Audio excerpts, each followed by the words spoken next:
Welcome to Salesology, conversations with sales leaders, the art of faster, easier, more profitable sales.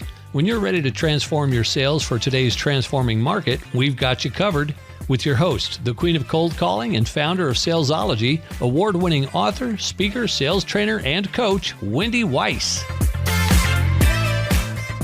Hi, welcome to Salesology, conversations with sales leaders, the art of faster, easier, more profitable sales. And I'm your host, Wendy Weiss. I am the founder of Salesology and creator of the Salesology prospecting method. And I'm also known as the queen of cold calling. Today, my very special guest is Richard Cogswell. He is the cultural sales leader at richardcogswell.com. And Rich is a people-first sales leader. He's an organizational team builder who believes that people, vision, values, and behaviors build winning sales cultures. And he's held multiple senior sales leadership positions within a number of industries. He's worked across Europe, the Middle East, Africa, the US, the Asia, the Pacific, with startups and with multinational companies. And he is currently in the payments industry. So welcome, Rich. Thank you, Wendy. Pleasure to be here. Yeah, well, I'm excited to have you. And I'm curious, how did you become a cultural sales leader? Give us the backstory. Well, it's been a journey. Let's say it's been learnt. I rather fell into sales and commerce in the beginning. I was in a bit of a hurry when I got out of university. There weren't a lot of opportunities, and the first job I ever had was commission-only insurance sales in what turned out to be something of a boiler room, very aggressive environment. And, I kind of stuck that out for about a year and a half, but eventually found myself in the payments industry in B2B sales.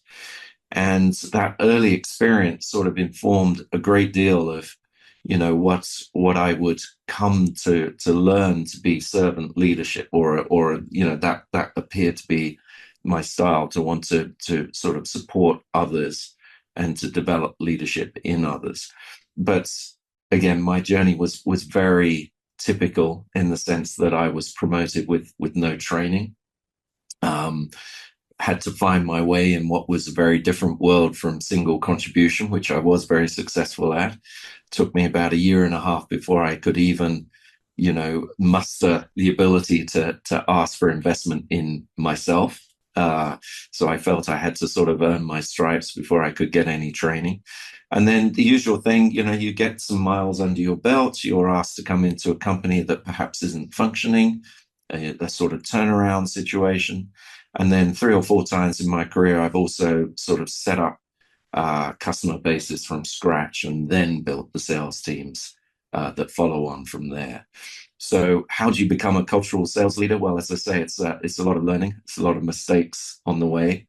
It's a lot of finding those around you who you can learn from, and effectively absorbing all of this and hopefully authentically bringing something of yourself to it as well, and finding the things that work and the things that really, I suppose, have put a cap on that whole experience is that I truly believe that if you want to transform a sales environment, you've got to sort of marry culture to a very mission-led environment. You've got to fuse your people to something that is very clearly aligned to the mission that you have.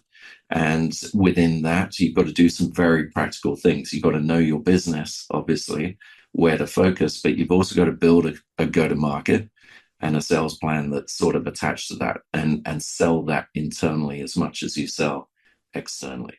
So I guess in a nutshell, that's how I've become a cultural sales leader over time.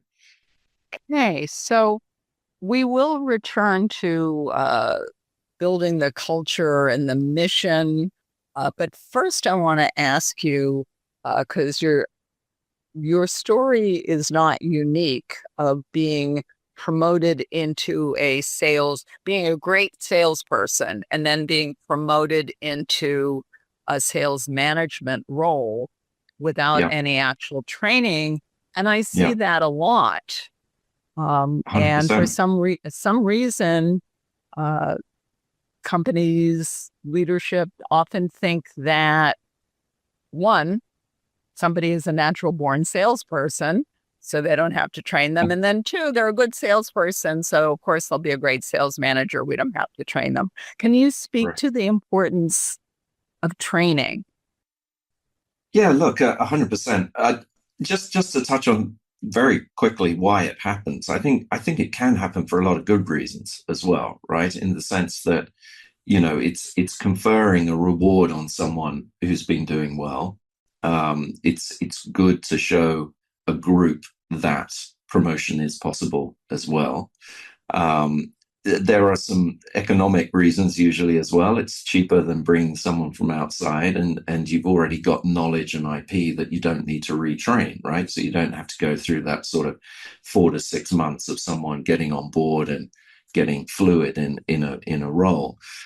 But yeah, this leadership is inherent concept is still very much alive and well, and I think it's quite troubling actually, because I think there's a lack of understanding of just how different it is when you pitch someone from something they're very competent in, frankly, into something they're not competent in, or at least not day one.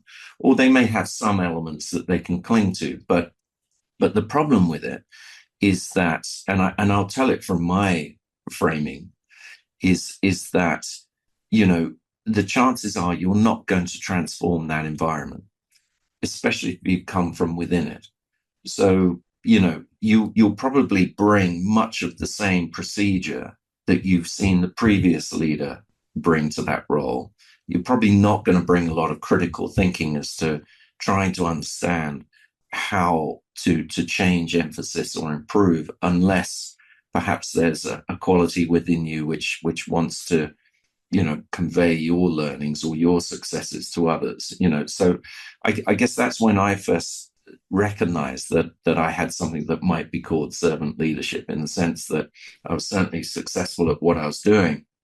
So I started to try and direct people towards how they could also do the business in the same way that I had been doing, and hopefully gain more results. But frankly, all I brought to it was more energy, right, than critical thinking. And I already expressed to you this sort of feeling that I owed something, right? I had to deliver before I could ask for anything. And frankly, we were living financial year to financial year prior to my appointment, and it was the same after, right? So I think the problem without having training is that you're probably not equipped to kind of mute the noise and learn how to take your time to establish what a direction should be and what focuses should be. You're probably not listening to yourself in that, in any negative sense of emotions that you might be feeling, right? In like imposter syndrome or lack of expertise, perhaps. And you're not given that sort of grounding in how to deal with very changed relationships, not just with your colleagues, but with your leadership and other functional areas as well. So I think one of the factors that training should really bring to all of this is, an understanding of the fact that you are entering a very different discipline, and what kind of, dynamics may be at play there, but also give some people some sort of, structure, practical structure about what they should be doing in terms of how they should define what the challenges or opportunities within the business are, and then be able to create a go-to-market or sales plan. Because the final thing I'll just say on this is that my first instinct was to go and find the sales plan of my predecessor. Now, of course, I couldn't find one, right?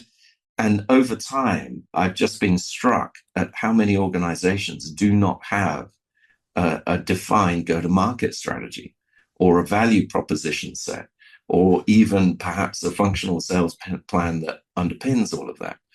So again, what you find in a lot of these organizations is that the aperture of activity is thrown very wide. People are gunning for any and all business, whether it's good or not, actually.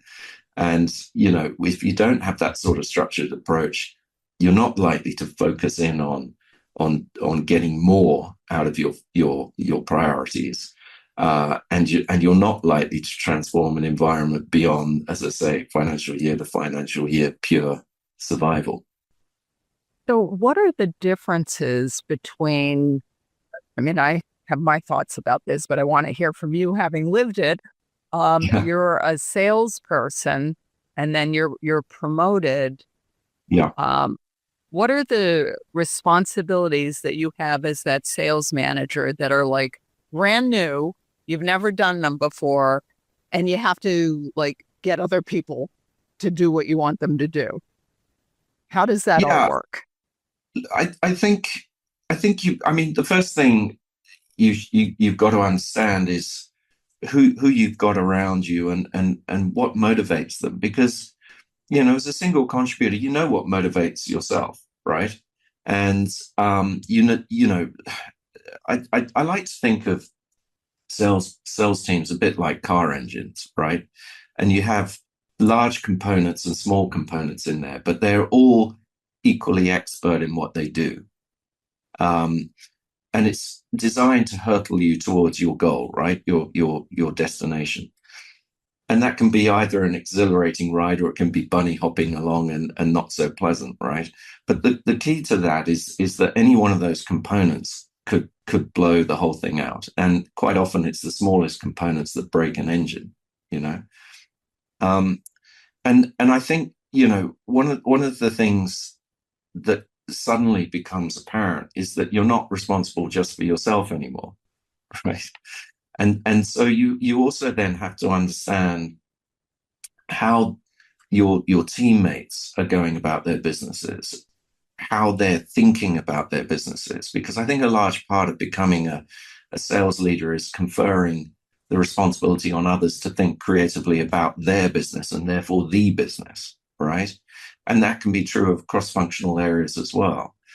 And you're not necessarily equipped to even be thinking in that way, from single contribution, because it's you know what you're doing. And I think, in any sales team, for it to be harmonious, people have to know where to hunt, how to be successful, how they make their money, right?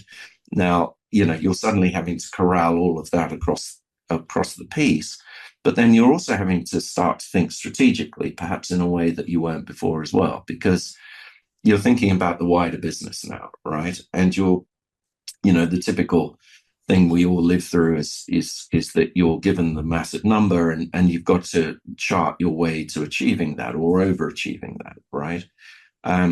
The chances are when you're promoted, you're already sort of halfway or 3/4 through a year, right? So whilst there may be pressure on numbers, it's something of a free hit, and you will have some backing behind you and some some goodwill, right? But yeah, it's how you use that time. And I think the problem again is that the danger is you just get busy being busy, and you get down into the trenches again, which means that you can't think strategically because you're down there solving day-to-day problems all the time, right? And if you are in an environment where perhaps there are challenges with the product, you might not have an ear out for the dynamics of what's happening in the company. I've been in companies that any structured sales meeting or company meeting sometimes suddenly devolves into this minutiae discussion about a small element of the product, and you're not uplifting yourself to understand what exactly is going wrong and what the new direction should be. So for me, those are the major outstanding challenges that someone's going to have to deal with, as well as asking for investment, right? You're used to asking customers for their investment in buying your product or service, but you're probably not used to putting a return on investment proposition to to your bosses, right? And you're probably not used to, corralling a sense of direction and purpose and what the priorities are across your colleagues in operations and support and product and legal and where compliance, perhaps, all these departments that actually do need to know exactly what sales is trying to achieve and do need to be aligned to that as part of one engine, if you will. So again, this is almost an impossible ask of someone, I would say, because leadership is learned, and unfortunately, in the way that it's modeled in commerce these days, people do learn from their mistakes, right? And by the time they've done that, they may well have gone to another company or something, so they'll be more viable there, right? But the company that originally promoted them perhaps is not getting the true benefit. Well, I love that you compared asking the company to invest in you so that you can actually do your job well.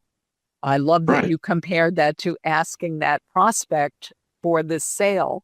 I'd never thought of it that way, but you're at 100%, 200% right.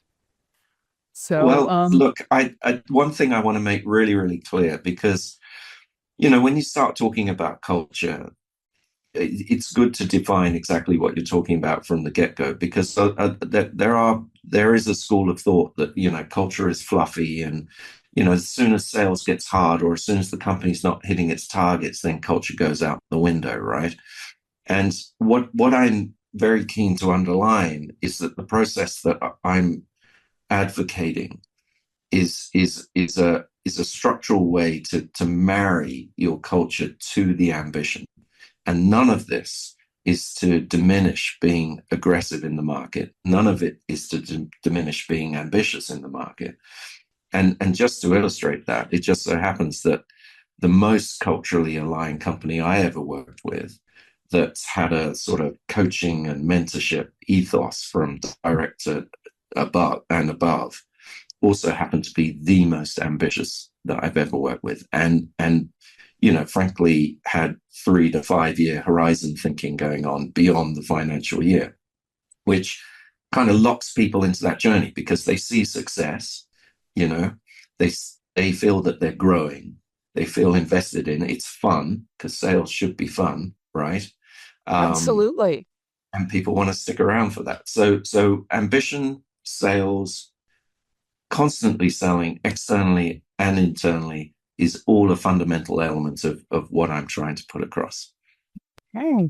Well, we are going to pause now for a word from our sponsor. But when we come back, I want to hold your feet to the fire and talk some more about this idea of building a culture and why that's important and how it works and what to do if it doesn't. Sure. Let's do it. So, but now a word from our sponsor, the Salesology Vault. Just about every guest that I have interviewed on the Salesology Conversations with Sales Leaders podcast has had a free gift for our listeners, and that includes my special guest today, Richard Cogswell. So what we've done is we've taken all of those gifts and we have put them all in one place just for you. We call it the Salesology Vault, and it's packed full of free gifts from sales leaders, sales experts, marketing gurus, revenue generation experts, and we add another gift every single week. Every Monday, we release a podcast, and when we do, we add a gift. So you can log in as often as you'd like. You can download as many gifts as you'd like. It's all free. The link to the Salesology Vault is in the show notes. So as soon as you finish listening to this podcast, go to the show notes, click on the link, download your gifts. You'll be glad you did. And I am back with my special guest, Richard Cogswell, who is the cultural sales leader of richardcogswell.com. And welcome back, Richard. Thank you, Andy. And so let's talk about culture. Like what exactly does that mean for an organization to have a culture, and why is it important? Yeah, I think it's important because it's the how and it's sometimes the why of what you're there to do, right? And culture is something to my mind that it has to be lived. And to my mind, it's about creating behaviors. So my mantra is behaviors create culture that lead to results. And you know what that means is it can't be something that's written down and not lived through the organization, because the other factor around all of this is that culture is ultimately very fragile. And if you don't tend to it, if you don't live it, and once you've got it, if you don't look after it jealously, it can die. So the only and best example I can think of is for any of us to think of our favorite sports teams and their rise and fall in fortunes. Often this is a factor of the team culture at play there. And, as I say, how do you do it? I mean, I think what you've got to do there is understand what it is you're fundamentally in business to do. So what is like your elevator pitch if you were thrust into a sudden meeting with the MD of your nearest prospect, and you had like 2 minutes to put across what you do in the hope of getting to the next conversation. You have to understand that, and then you have to understand the behaviors that will drive you towards your goals. So these could be things like focus and finish. An idea of you may have lots to do within a business, but rather than having 10 objectives, you go after 4, right? And then you add to them once you put them down. So you're kind of closing the aperture to do more. Could be land and expand, which means exploiting. Well, exploiting is the wrong word, but developing and doing more with your existing customers so that you're creating partnerships as opposed to pure supplier-based environments. And then it can be the internal logic of how you do it. So winning it together, and how you create a behavior in that, for example. So one of the things that tends to happen when you're in a leadership position is that a lot of things start to get escalated up to you, right? And you can either get down in the trenches and in the weeds and get busy being busy trying to fix everything, or you can start to convey that responsibility back on people. So who have you spoken to? Who have you got in your network that could help solve for this, and encourage people to make that outreach to colleagues across functions, to solve for something. Even asking, what ideas do you have? Now, that's not to say nothing can be escalated. And of course, there'll be situations where you do have to solve for something quickly. But it is starting to put that responsibility on others to think creatively about their and therefore the business. And another thing I used to do, and I did this from quite early on, and it was a factor of not being able to find a sales plan, was to ask my people for their sales plan. And I used to do that around Q3. So we'll be in our current financial year, but I'll be like, I want to hear from you in terms of, we know what our target's going to be within a factor of X. How are you going to break that down? What are you going to be focusing on? How are you going to do your business? What do you need to win? And what are the risks? And over time, I learned to put a sort of template around this, because otherwise you get all this kind of material back in different formats, and not everyone can do a great PowerPoint. So if you're trying to amalgamate it, it's harder.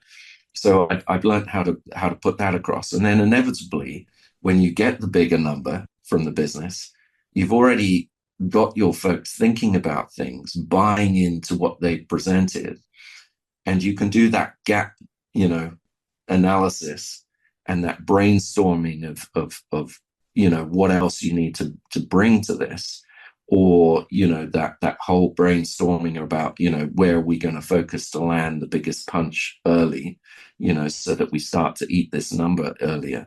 You start to have a journey there where you're actually bringing people into that conversation, as opposed to that horrible January 1st, here's the number, and everyone's like looking up at the size of this mountain thinking, how on earth do we do it, right? So I think it's a large part of that. But then to create culture, as I say, you've got to live it. So, you know, what I've learned to do over time is that you encapsulate everything into a one pager that includes, front and center what the ambition is, what your numbers are. It includes what the behaviors are. And it has your kind of elevator pitch in there as well about what you're trying to do. And it has your primary focuses, has my focuses in there. And then it has what needs to be true to win, and then the big bets, right? And when I talk about big bets, it's these are the things that will be in your sort of 3 to 5 year horizon. So it could be opening a new market. It could be, bringing the data of the market and customer feedback back to products so you can start to prioritize enhancements. Whatever it might be that you've modeled some number on that's going to help to transform your business beyond what you're currently focusing on. And if you have that there, very simply put, so that you can take it to cross functions and align it with their focuses, get their feedback. You can take it to your leadership. You can start every meeting with it, right? You can do your offsites with it. You can do your quarterly reviews with it. You could even have a new joiner pick it up and have a sensibility of what is the focus of the business? What is it there to do? Then you've got something that starts to breed beyond that. Because if you also identify who your leaders are in the business and convey the responsibility on them to put those, behaviors through the business, then you can get to a point where you, the leader, have that beautiful moment. It's just like a sale, that part of a sale when you've shut up and it's the customer talking about your solution in their language associated to their people, and you just need to listen to that beautiful music, right? It's the same thing when you're hearing the culture hum. There are challenges. That's what business is all about. But you can hear your people getting together and working around things, right? And that allows you the freedom to think, what helps to enhance all of this. You can ask your people. I love that you're bringing the team in ahead of time and getting their buy-in, which Right. Certainly makes everything so much smoother, rather than just telling them this is what you're doing. They're coming Yeah. to you and saying, this is what I'm doing. So I like that a lot. And I know, Rich, you have a new book. And I know that you also have a gift for our listeners. So please tell us a little bit about your book and your gift. Yeah, fantastic. So I wrote a book called The Cultural Sales Leader, Sustaining People, Attaining Results. It's available wherever you find books. And I'd love to give your audience members a gift of a free chapter. All they have to do is email me, and I will send that to them. But yeah, it's basically, I've tried to write the book that I was looking for at various stages of my sales career. Okay, I love that too. So as soon as you finish listening to this podcast, to get that free chapter of Rich's new book, which I'm going to read, going to go and buy it and read it as soon as we finish this interview, start reading.